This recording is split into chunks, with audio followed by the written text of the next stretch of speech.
This is some extreme lore, legends type stuff for you, and I think it's pretty fun to cover. So, before we begin, I'm going to say this was actually made by a fan back in 1995, and it was sent to Lucasfilm Story Group in a contest. Then, it was made canon.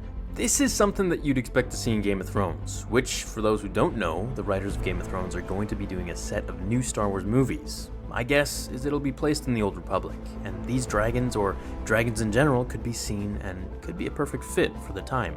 But those theories are a few years away at this point. So, who are these guys? Well, there's just record of one, and it was when Lucas was still in charge. This guy is known as the War Dragon Rider. The mysterious rider used a lightsaber that we've never seen before. It was basically this dual-bladed one, but with another saber in the middle. So it was kind of like two hilts put together, and connecting them was another piece that emitted a beam in the middle as well. This could prove useful when battling enemies up close, and all you need to do is just shove the hilt at them and they'll instantly be sliced. Now, this individual also possessed a blaster rifle, which they slung on the neck of the War Dragon, wearing armor that encased their entire body. These dragons were huge, violent beasts that were introduced to the populated worlds of the galaxy sometime during the Clone Wars. They were used as mounts, mainly, however, in the rise of the Empire. After the Clone Wars, the Empire wiped them out to near extinction. They were covered in horns on their head and shoulders, as well as their feet and tail. On the head of the War Dragons in particular, there were 6 large horns, 4 facing backwards and 2 facing forwards,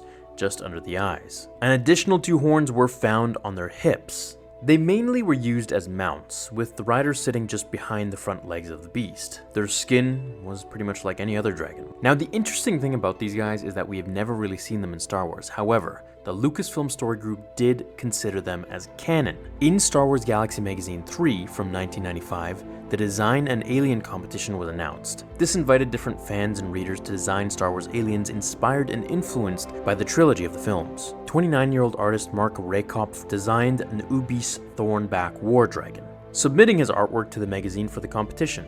His entry won first place in the 16 Years and Up division, and it was published in the Star Wars Galaxy 7 magazine in 1996. Now, Leland Chee, the Lucasfilm Holocron Master, pretty much as he's known, or in other words, the continuity editor, later stated that the Design an Alien material is canon. Now, unfortunately, this hasn't really been seen. However, this kind of makes you think of Obi-Wan when he was riding on that giant lizard. So it makes you think maybe that's where they got the idea from this artist.